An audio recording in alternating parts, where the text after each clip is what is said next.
Good evening. Nice to be with the gang. I spoke at the Clapham Society last week and had to stay a little bit reined in. So it's nice to be here because I can give everybody both barrels. So I'm one of the trustees of the Friends of Clapham Common, and I'm one of the trustees and the chair of Wild Clapham, which is a new charity registered about a year ago, and it's set up very specifically to focus in on biodiversity, ecology and climate resilience across the common. Hopefully you'll have seen some of the changes that have happened over the last 3 or 4 years. More trees, got more wildflower meadows, more scrubland. So I'm going to talk for about 40-45 minutes. I'm going to talk in general for a while, and then I'm going to whiz you through a slideshow of all the projects that we've done. And then it'd be really good to have a Q&A at the end, because I think that's often very useful for people. So I'm not a qualified ecologist, and I'm not really a biodiversity expert. I'm a landscape designer, and I feel like an old druid. I've been doing it for about 30 years, mainly in London and the home counties, a little bit of work in Europe, which has been interesting. So I've always been very curious about the way green spaces affect us, the way they make us feel, and that goes for both gardens and both for our parks and our commons. And my design training has always been to try and create these sort of achingly beautiful gardens that you see in house and gardens, and everything clipped, you know, perfect, lots of hybridised plants everywhere, not a brown leaf in sight. Having, since I joined the Friends of Clapham Common, I've had to go back to school. And I've been on a very steep learning curve for about the last 4 years, realising that it's almost the diametric opposite that you need to do on a common if you want to really promote ecology and biodiversity. You want to be messy, you know, you don't want to tidy everything away. So it's been a great journey, and I'm going to talk to you about why, how and what we've done. Before I go through what we've done, I want to explain the reasons why we've done it.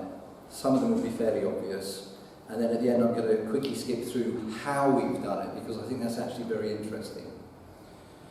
So there were 2 main reasons why we did it, and the first is I've been lucky enough to live at Clapham South for about 35 years. Started off living next door to Jean.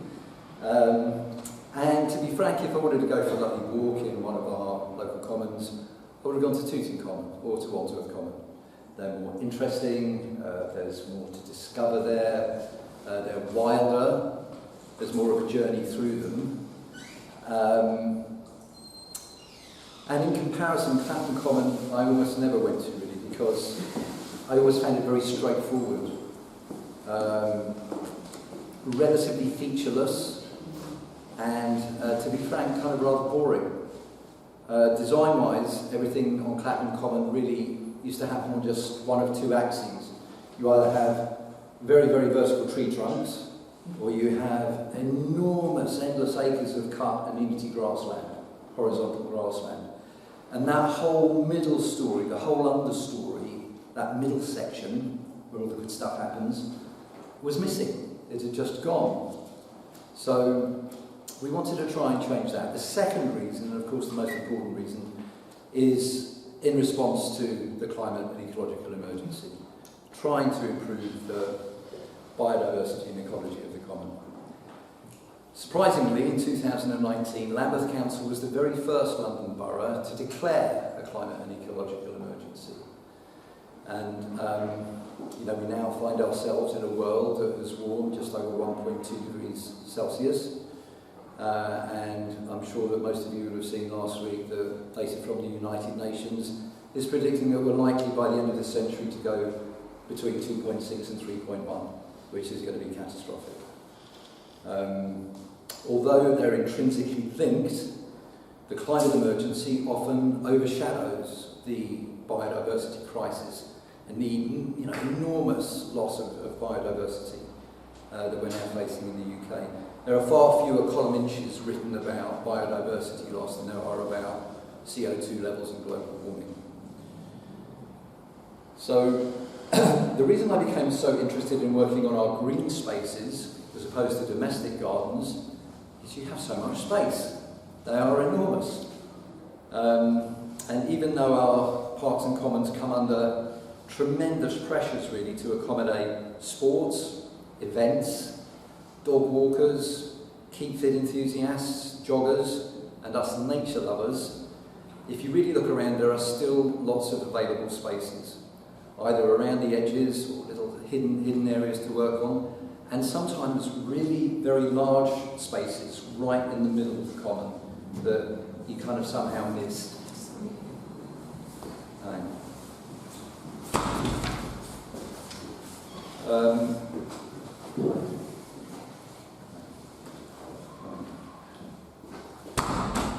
So at just over 80 hectares, which is 220 acres, Clapham Common is Lambeth's largest green space by a long shot. And the whole of the common, every single part of it, is designated as a borough grade site of importance for nature conservation. So is Tooting Common, so is Wandsworth Common. How many people here know that Clapham Common is designated as a site of importance for nature conservation? Okay, astonishing. I had the same reaction to Clapham Society. Nobody knows this, and you would be forgiven for not knowing because nobody tells you, and it's not signed anywhere. But all three commons, and Brockwell Park as well, they're all sites of importance for nature conservation. They have been for decades. And I'm not quite sure why the council doesn't really talk about that. I mean, it needs to monetise the commons it needs to rent them out for commercial events to get money from them. And it doesn't want people to become too aware that these are kind of really sacred spaces. So yeah, interesting that it's just stayed hidden. One of the things that I'm pushing to change, we've got it into the management committee's constitution now, that Clapham Common is a site of importance for nature conservation. But we need signage up that tells me, you know.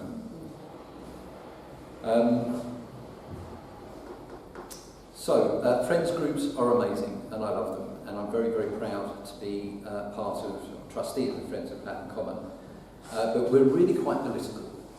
And we are not shy in coming forward, and we are often sparring with Lambeth over environmental protections, over major events.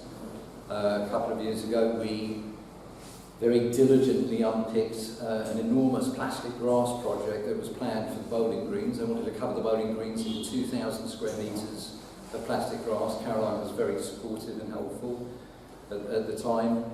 So you've got to really keep an eye on them. So, half the time the friends in Lambeth were, shaking each other's hands, going great tree planting projects, and the rest of the time we're locked in battle, and we end up in public inquiries, and it's heavy and it's serious. So I wanted to create a separate organisation that was a safe space for Lambeth to land in, without fear and trepidation that it's all going to go haywire and that we're all going to be at war again. So Pat's very kindly agreed to do the slides if you do the next one. So we set up Wild Clapham, which, as I mentioned, has its sole focus on ecology, biodiversity and climate resilience. We do have a voice and we do make our views very clear, but we're a safe organisation for Lambeth to work with. They feel comfortable with us, and we work together very, very well. Wild Clapham has a seat on Lambeth's Biodiversity Forum, which doesn't meet anywhere near as often as it should, but it gives us the opportunity to develop relationships with other conservation agencies.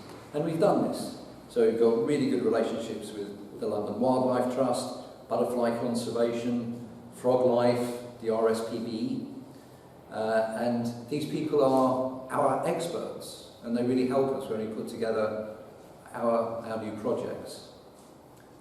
Pat, would you do the slide? So this is just a map of the overall common. I want to talk to you just a little bit about green space in London. According to figures from GIGL, which you may never have heard of, it's GIGL, it stands for Green Space Information for Greater London. And it has the most incredible database of everything that's happening. All the green spaces, all rare species. A lot of their database is private and confidential because they don't want people going along and stealing eggs or doing anything like that. And according to their data, 42.5% of Greater London is still considered proper green space, which is quite heartening. I mean, you wouldn't maybe have thought that it was quite so huge. And modern ecological practices have changed in direction over the last 15 years. Instead of trying to conserve and protect increasingly isolated areas of land, there's been a switch towards trying to connect these green spaces up. And they use quite childlike language when they describe it, but the push is to make our green spaces bigger, better, and to connect them using corridors and stepstones between them. So it's a big switch. It happened as a result of a report in 2010 from Sir Professor John Lawton. It was a report on the state of nature under Cameron's government, and it caused a big turnaround. It's a big deal. All the biodiversity action plans that all London boroughs now have are all based on this new way of looking at green space. Again, according to GIGL's data, about 23% of Greater London is made up of private domestic gardens, and over half of this, at 14%, is still vegetated green garden space. Now that means it's not paved over, it's not concreted over, decked over, it's not covered in plastic grass. So that's a huge whack of land, it's enormous.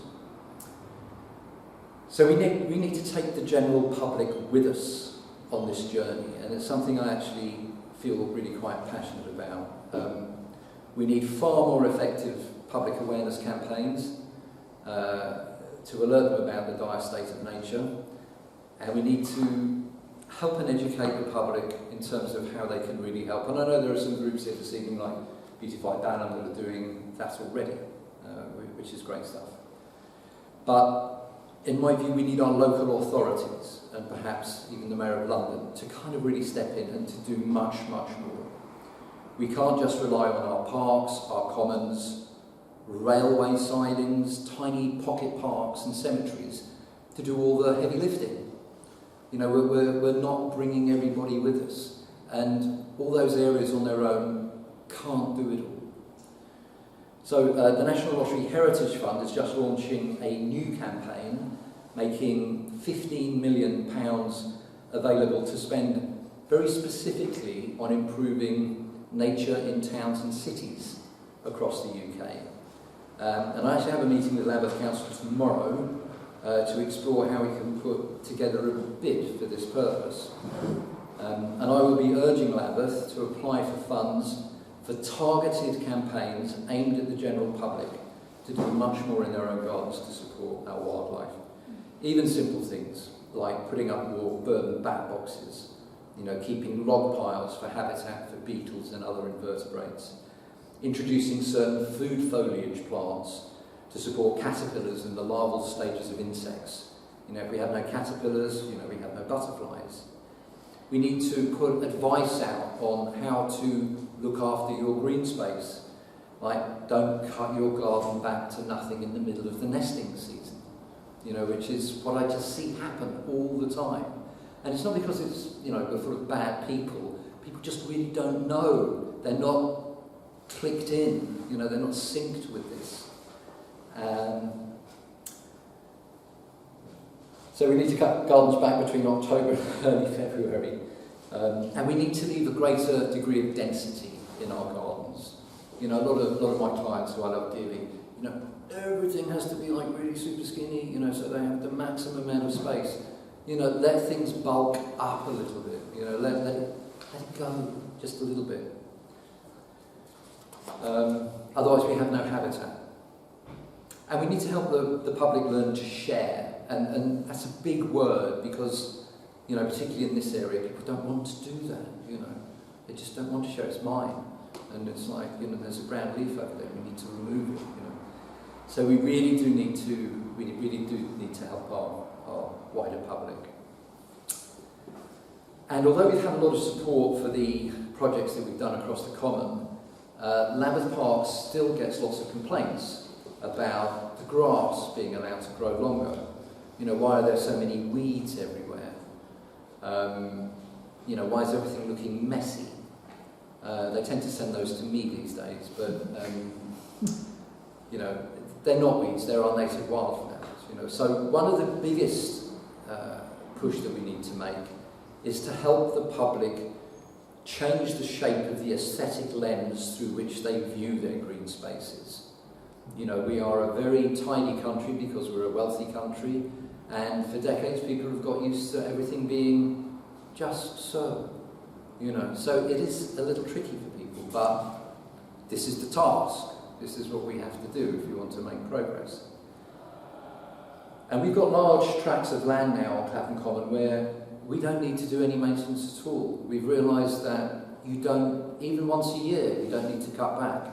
You can literally just leave it. All the way through the seasons, it will look after itself. And the joy for councils on this is it saves so much money. You know, if they're not having to get the guys out in the tractors with the cutters, you know, it's money that stays in the budget. Which is really important. All councils are in a terrible state. They're all inches away from declaring what's called a Section 114, which is basically a declaration of bankruptcy. This year Lambeth has 0 funds for parks and green spaces, like nothing, really nothing at all. So, but we also need to invest with our parks operations teams. Now, this has been a big bugbear of mine working on Clapham Common. They've had years of underinvestment. They're not trained properly. They don't really know what they're doing when they go out with stringers and with cutters. It's a failing of standards on Lambeth's part, on our part, not to train them. So part of this National Lottery Heritage Fund, I want to see if we can get it for retraining our staff. If you can get Lambeth's operations teams to maximise the benefits of ecology and biodiversity, it's a massive, massive contribution. Our RSPB guy, the new guy who's joined us, told me a terrible tale of 2 blackcaps in Rockwell Park who were happily nesting in a blackberry thicket and a bramble thicket, and Lambeth just came along and just mowed the whole thing down. You know, and the birds went, you know, and left. You know, we can juice much more out of our green spaces. And success or failure in this lies in the detail. So again, one of the things we're really going to push for is for much, much better training with our parks teams. Now, before I get onto the slideshow, and the main thrust of this talk is positive and optimistic, I just want to share with you all some fairly jaw-dropping statistics about the state of nature in the UK.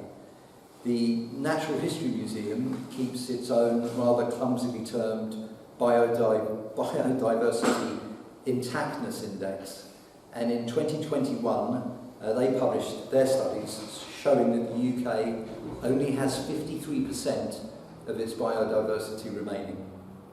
This is since pre-industrial levels. The safety level for humans is to drop to 90%, so we're already 37% below that, which puts us bottom of the G7. We're in the lowest 10% of countries globally, and we're a long way behind China. The 5 main drivers of the biodiversity apocalypse, which I'm sure many people in this room will already know, are climate change, pollution, habitat loss through changes in land use, over-exploitation of land and species, particularly animals that we keep as livestock, and the mass removal of species from our oceans. And the last one is the introduction of alien invasive species across continents and in different countries. Over the last 300 years, we've lost 90% of our wetlands. Most have been drained for development. And since the 1930s, we've lost 97% of our wildflower meadows. In 2021, the invertebrate charity BugLife published data showing flying insects have decreased by 60% in the last 17 years in the UK. And butterfly conservation's figures show an 80% decline in our butterfly species, and a third of all moth species. Just last year, coming to the end of this because it's deeply depressing, in 2023, the British Trust for Ornithology published their figures showing we've lost 73 million birds out of our skies in the UK since the 1970s, which is just unimaginable. You know, I can't even imagine 73 million birds. You know, and there are complex reasons for these losses, but all of them are to do with us and the way we behave on the surface of this planet. The insect apocalypse we're now experiencing is right up there as one of the main drivers for the decline in our bird populations. There are just no longer enough insects around and invertebrates to support our waning bird life. So, this disappearance of wildlife is also something that happens in silence.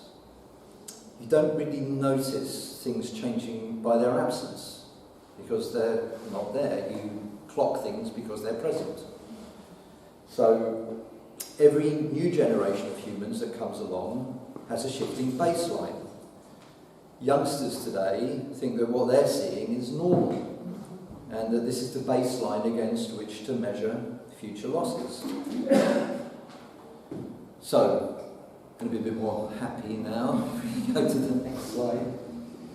So, this is what we've been up to, and this is where we started. So, I don't know how familiar you are with Clapham Common. This is the bandstand, right in the middle.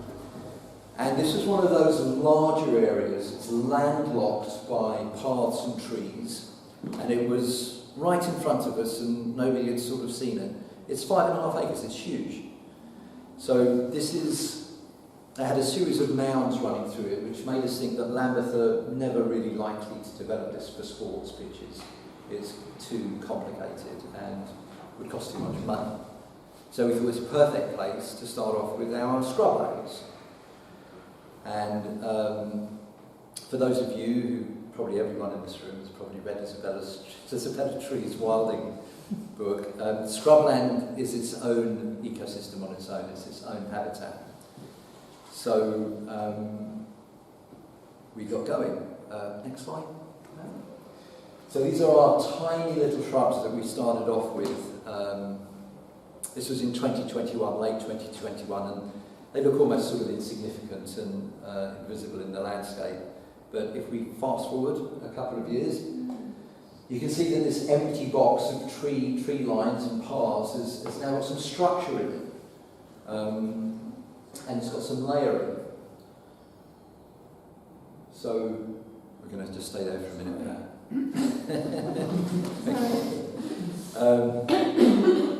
Now the plant species we use for these islands are all indigenous, and they're all of really high ecological value. They're a mix of hawthorn, blackthorn, dogwood, guelder rose and spindle. And including this year's additions, we've now planted just under 400 of these shrubs across the common, all in the format of these islands. And we now have about 4 hectares, which is about 10 acres of scrubland on the common, which is just, you know, a huge difference to how it used to be.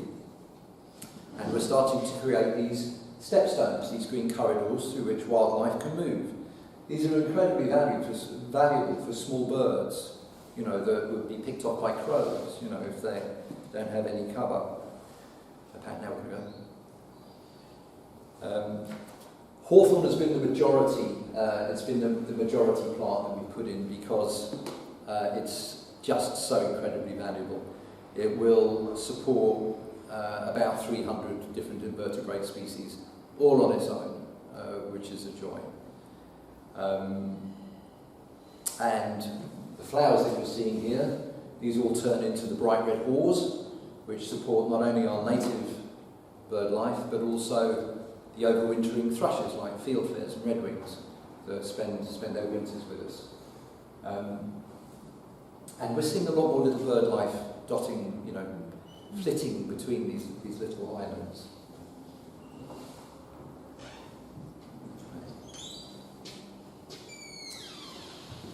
So one of the other things from a design perspective that we did is we've jumped the paths with these islands, so that instead of the paths defining the landscape is itself, and the paths take you through it instead. So we're trying to kind of break it out a little bit. We're trying to mess it up a little bit and make it feel a bit more natural. So, okay, the next slide. So this is a spindle that I planted in 2021, and 2 years later it's really quite of a size. And this was a lost species to the common. So we've been trying to introduce species that have disappeared. It's a bit like having a holy jumper, and you need to reweave it, you need to restitch the fabric of it. And so we're trying to restitch the fabric of the common here. And if you do incorporate plants like spindle, you get fellows like these. This is a spindle ermine moth.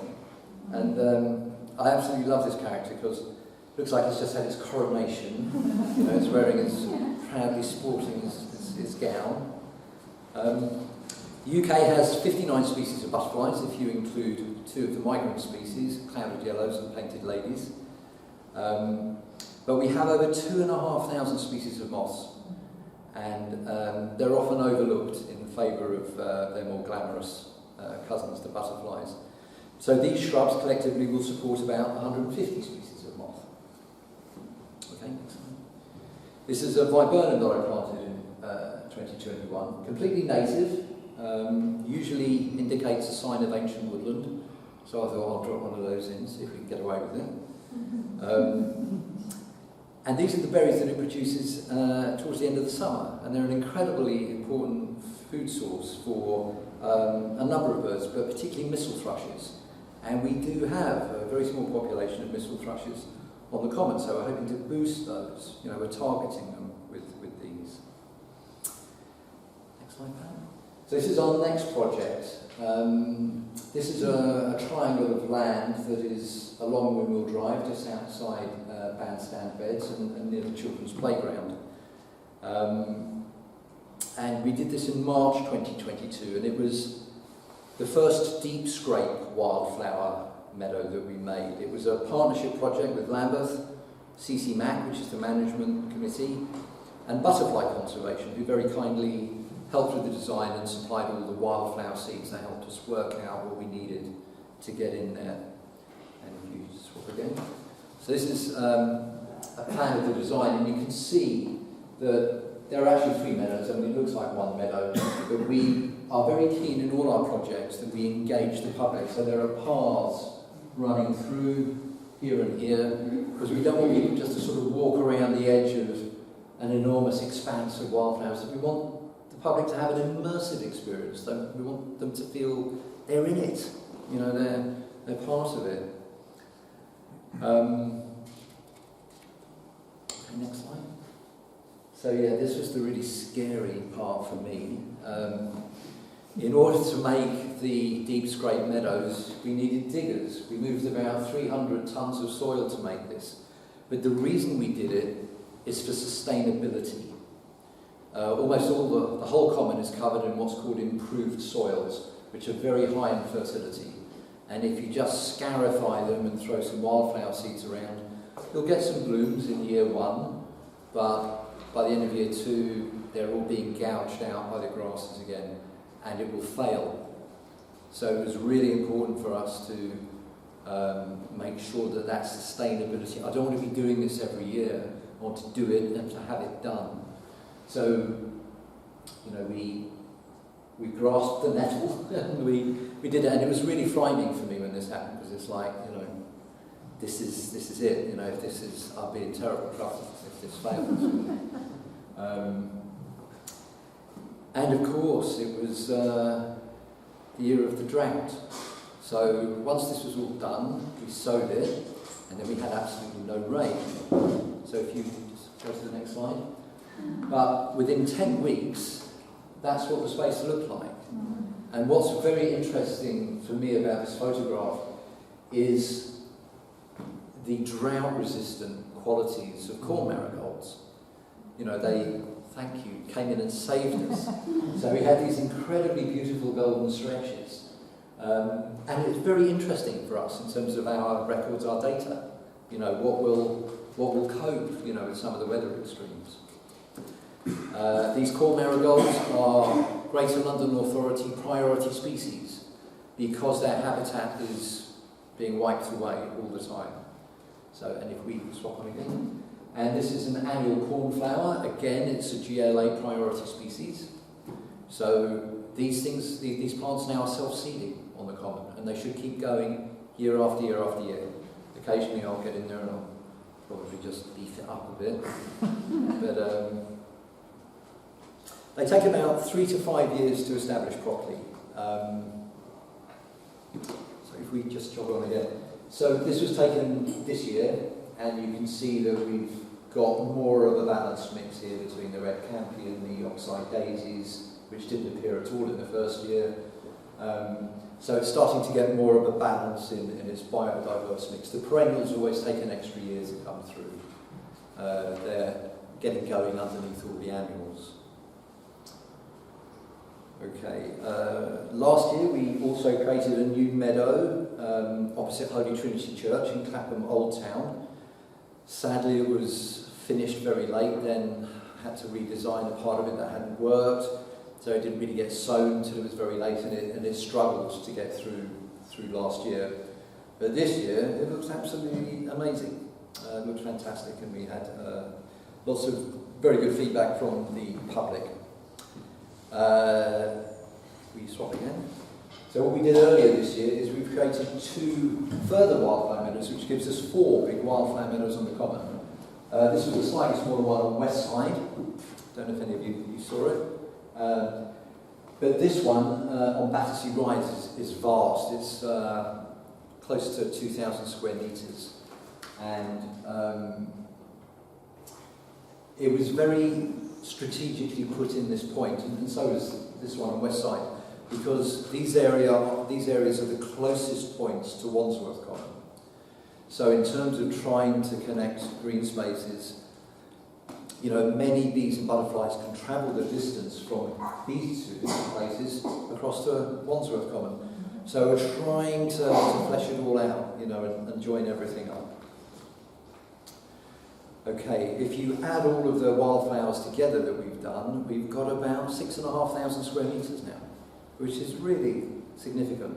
It's still less than 1% of the whole common, but you know, it's a really, really big difference.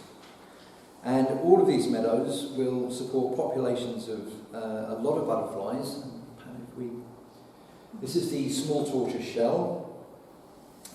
Sadly, the large tortoise shell butterfly became extinct in the 1960s, but we still get to keep this one. And if you swap again, this is the gatekeeper. We've seen these on the common, and the next one, Pat. This is a common blue, and I saw quite a few of these in April this year. But it's been an absolutely terrible year this year for butterflies generally. I think most people here would have known that butterfly conservation are pressing the government to declare a nature emergency. You've probably all seen and signed the petition. We had a 40% drop in numbers all over the UK, and 9,000 sites reported seeing no butterflies at all, not even one. So, I mean, a lot of the reason for this was we had an incredibly wet spring. But why did we have such a wet spring? Because of climate change. So, you know, it's really tricky, really difficult. Pat, if we change again. So this is a similar habitat, but it's different. What we've done is we've persuaded Lambeth to leave a lot of areas alone, like just take your hands off, you don't need to do anything at all. And we call these the grasslands. They're really called species-rich grasslands. But they do support different species to the wildflower meadows. So, particularly the skipper butterfly. So if we go again, this is the large skipper. And if we go again, Pat, this is the small skipper. And again, Pat, this is the Essex skipper. which of course is a bit more blonde. So, sorry, that's terribly racist. Now, all these three butterflies are all priority species again, and this landscape that they're in is priority habitat. And despite the losses that we've seen this year in butterfly populations, we've still got loads and loads of these skipper butterflies now. I never saw one before. We didn't have any. So, you know, it's a real reminder to me that, you know, if you build it, they will come, you know. So, okay, can we change again? So I'm going to talk to you about some of the, I'm getting towards the end, talk about some of the larger scale tree planting projects that we've done on the Common over the last 3 years. Clapham Common currently has canopy cover of about 16.5%. Lambeth Council, and particularly Lambeth's tree team, they're keen to raise this by 3.5% to 20% canopy cover. The Mayor of London wants 22%, and the Green Party wants 40%. And I'm probably more aligned with the Green Party on this.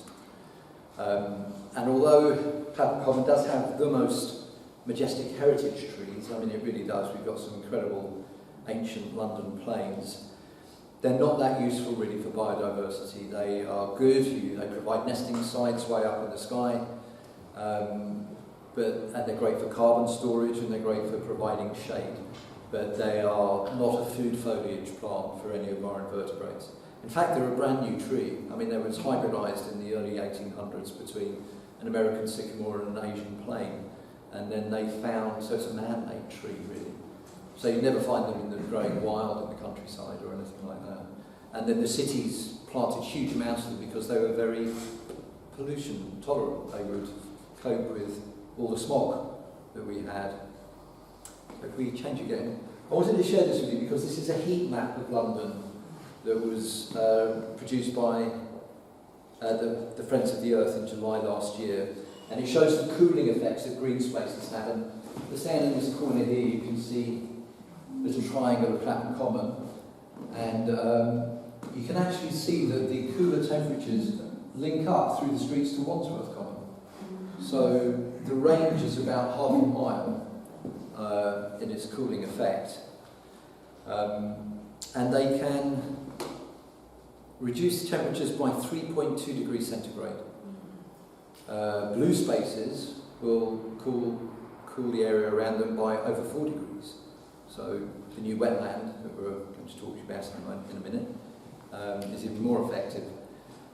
Now the Met Office commissioned its own Hadley Centre report, which was published in 2022, which shows that summers like we had in 2022, where we had 40 degrees centigrade, no rain, that they are likely to become the norm by 2035, which is just 10 years away. So we've been really keen to get as many trees in the ground as quickly as possible. And over the last few years we've planted with Lambeth just over 200, which is an actual 10% increase on the existing tree stock. So, yeah, that's huge. That's really big. And the Friends of Wild Clapham have had input on all the site locations and all the tree species. So we're putting our heads together here and we're trying to work it out together. We've purposely pushed for, again, reintroduction of lost native species. So we've reintroduced wild service tree, quaking aspen, and we've now got the first Scots pines ever planted on the Common, which is great. We've bulked up our existing stock of disease-resistant elms. You'll all be aware that we lost so many to Dutch elm disease. And if we just ping again. This is a white-letter hairstreak butterfly. You can see the upside-down W on its wing that gives it its name. And it's entirely reliant on elms for its food foliage and for its food source. So, you know, we're hoping to see a return of these. You have small colonies on Tooting Common. There are some actually in Vauxhall Pleasure Gardens. So they're around. But again, if you build it, they will come. So we're hoping that'll be the case. We are trialling non-native species as well because we feel that we have to, really. trees that will cope with both drought and flooding, and trees that will cope with improved disease resistance. So these include Persian ironwoods from Iran, which are very, very beautiful, incredible awesome colour, beautiful shade. We've got shagbark hickory, planted near Mount Pond in the floodplain, which likes to have very wet feet. And we're using cork oak and Turkish hazel from southern Europe because they're just much more drought resistant. And we're also bringing in Indian horse chestnuts from the Himalayan lowlands. And I'll tell you why we're doing that in just a moment. I'm just going to slide to the next one, which should be a cork oak. Yeah, so this is our cork oak. This is directly behind the pear tree. If you're ever on the common, go and have a look at it because it's got the most incredible bark. It's just beautiful. You have to touch it. So our existing tree stock remains constantly under threat from extreme weather conditions. And perhaps just as important, an enormous influx of new pathogens. You know, I've heard one of our tree guys in Lambeth say that we've got more new more new plant pathogens in the last 10 years than we've had in the last 100 years. And they're causing really, really big problems. Our dearly loved horse chestnut trees, they're not really native, they came over from the Balkans in the 1600s. But they're now considered a vulnerable and a doomed species. They fall prey to the leaf miner moth in the end of May, early June, and you can often see them go this really rusty colour like they're moving into autumn. That's a leaf miner moth that's interstitially put in the leaves, burrowing away, and this weakens the tree. And they're also prone to a bacterial infection that causes bleeding canker, where the trunk and the bark splits and you get lots of sap oozing out of it. So we are already taking measures to replace these. They are probably within the next 20 years we're not going to be able to play conkers anymore. So yeah, if we switch the slide again. So these 5 trees that you can see, you've got the bandstand in the background, these are all Indian horse chestnuts. They don't get the leaf miner moth, they don't get bleeding canker, they produce a slightly different shaped conker. Maybe we can adapt, I don't know. And we've started planting in groves here, so you've got a grove of 5, and the intention is that over 10, 15, 20 years, as they mature, they'll join up and they'll make these enormous parasols under which we can take shelter from the sun as we continue to get superheated. So, and if we swap again, again, this is a grove of silver birches that we planted. It's the A24 in the background and this Eagle Pond that you can see. Again, trying to plant them in groves so that they join up. Trees do better when they're planted mixed in with other trees. They just do better. They're a bit more protected. You know, safety in numbers. I don't know. These are of incredibly high ecological value. They support over 300 invertebrates, which is really important. But again, they don't really like the heat that's coming, particularly the Himalayan birches that landscape designers like myself, planted. They're particularly vulnerable to increases in heat. So birch and oak are going to start doing better further north, and they're going to struggle in the southeast as we get hotter. Okay, it's very difficult to find trees now that will, and this is the big dilemma that we have, trying to find species that can cope with prolonged periods of heat and drought during the summer months, and then months and months of winter wet, where they're sitting in, flooded puddles. Our plant life didn't evolve to survive in these weather extremes. So it's really difficult. It's like, what do we do? And I know that the tree team are, they don't know. We're all scratching our heads, trying to work together to find out, what's best to do. The thing is, if you do make a jump and you suddenly start using lots of non-indigenous trees, you leave behind all our wildlife that evolved with those trees, and you can't cover the common and eucalyptus or olive and still expect to have the butterflies and the insects that we have. So we're getting squeezed, you know, more and more here as to how do we find a way through. Okay, we just do the next one. So this is a shot that I nearly didn't include, but I think it's quite weird and interesting. This is nursery woods. Does anybody know where nursery woods is? It's a little patch of woodland that's near Clapham South, opposite Tesco's. It's really not very big, it's very small. But I was really shocked that I could see all these trees were dying in there. So I went in there with John from Lambeth Tree Team, and I thought it was a young wood because most of them are little saplings growing up, reaching for the crown, competing with each other. And I thought in time some of these trees will break through and become, you know, really big, and the smaller ones that didn't make it, they'll disappear. But the whole of this wood is infected with Dutch elm disease. And when the trees get to about 10-15 years old, the bark beetle takes the fungus under the bark, infects the tree, it gets vascular collapse, and it starts to die. And as it dies, it puts up lots of new suckers, all of which will get to about 10 or 15 years old, get infected with the bark beetle, start to die and produce more suckers. So the wood is kind of slightly creepy for me, and it's quite ironic because it's called nursery wood, and like none of the trees get out of the nursery. You know, they're all stuck in it. So I'm just going to go to the next slide. So this is a bit of really good news. What we did last year is we designated 16 hectares of Clapham Common as local nature reserves. This is really good news because it comes with statutory protections. It means that these areas, these tracts of land, can never ever be developed. And we're very proud because the original triangle that we started in, and the wildflower meadow down here, are now local nature reserves. So, yay for us. Okay, I'm going to talk to you very quickly about how we did all of this, because, you know, I'm a volunteer, and people in the Friends and Wild Clapham are volunteers. So, you know, it hasn't been easy, and I was certainly considered a bit of an oddball when I turned up at the management committee.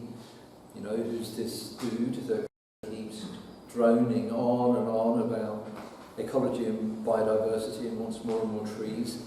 A lot of the committee were focused on infrastructure, sports, you know, how to make it better for the community and what the community wants to use it for. And you don't get a handbook, you know, as to how to break into the system of Lambeth. You don't. Nobody tells you.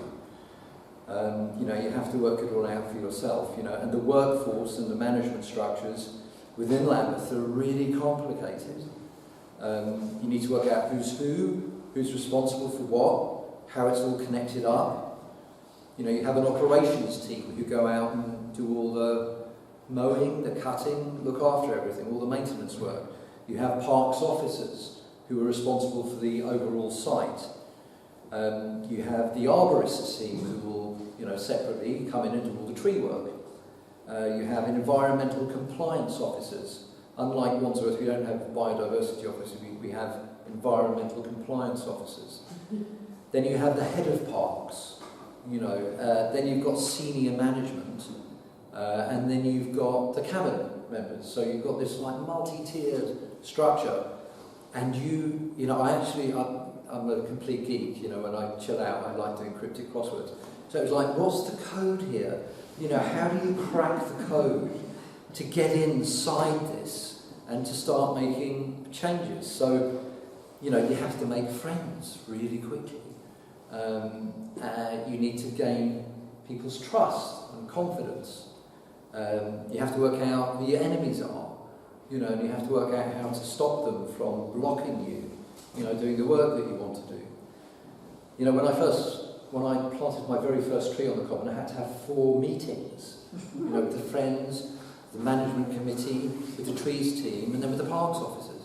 And you're thinking, my God, this is going to be such a long road ahead, you know. But over time you get to know each other, and you do develop trust. Some people within Lambeth are my friends these days, and you know, we get on really, really well. But none of this would have been possible without our incredible team of volunteers. In 2022 there were about 6 of us on the watering group. Again, it was the year of the drought, and we were all running around like crazy with a couple of water barrels, you know, filling them up from a dribbling tap at the back of the Pear Tree Cafe in everybody's way, you know, constantly apologising for being there. And we just realised we're not going to make it.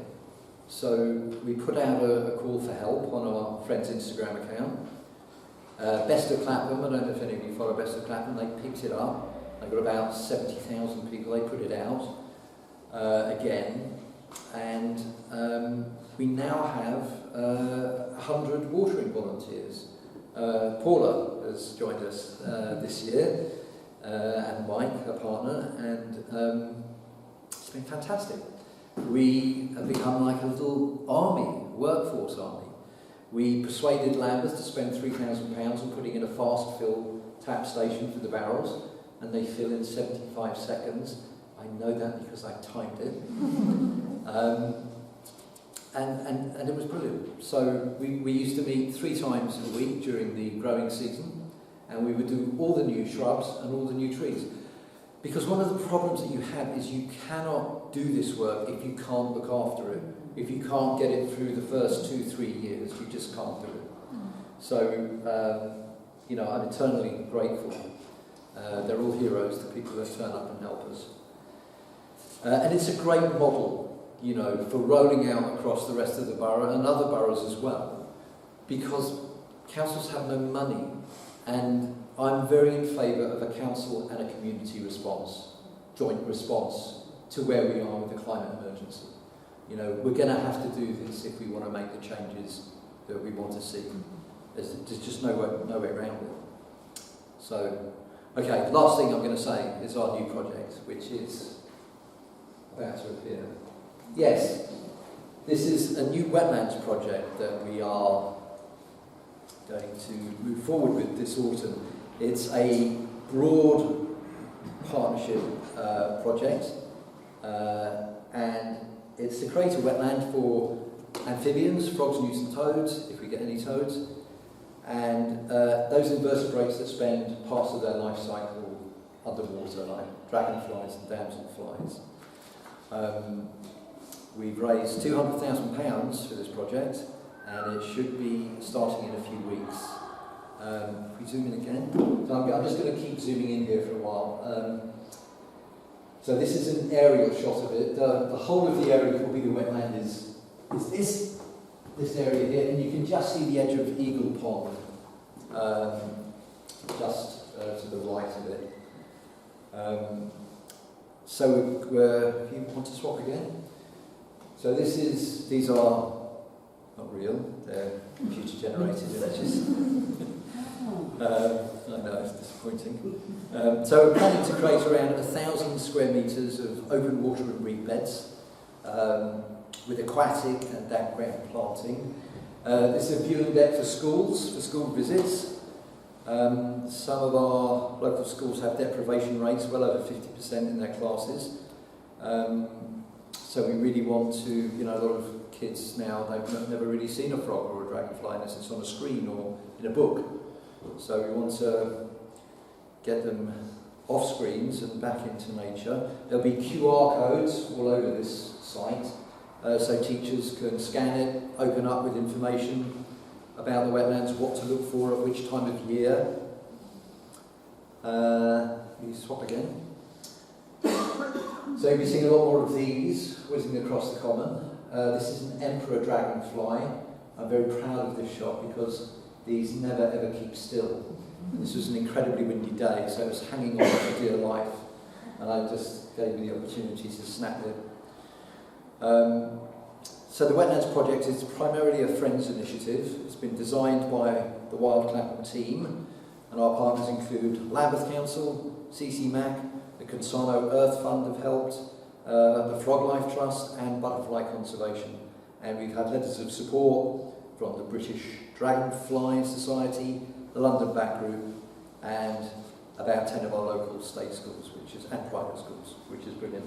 Our contractor is going to be Joel Ashton from Hazelwood Nurseries. I don't know if any of you follow, it's got a YouTube channel called Wild Garden. It's a really, really good resource if you want to come and see me afterwards if you want a link to that. It'll have 3 underground hibernation chambers for amphibians called hibernacula. Dragonfly perches all around it. If you swap to the next slide. And you can see it's going to have a boardwalk that goes right through the middle of it. So the whole area is going to be fenced off because a lot of dogs now have, I don't know what it's called, I always think it's called one swap, it's called spot-on treatment for dogs. And I love dogs, but it's a very, very powerful insecticide that goes on the back of their neck, back of their heads. And if the dogs go in the water and this washes off, you'll wipe out all the invertebrates in the pond. So the trade-off was we can fence it off if we put a boardwalk through the middle, so you get these 360-degree panoramic views of what's hopefully going to happen.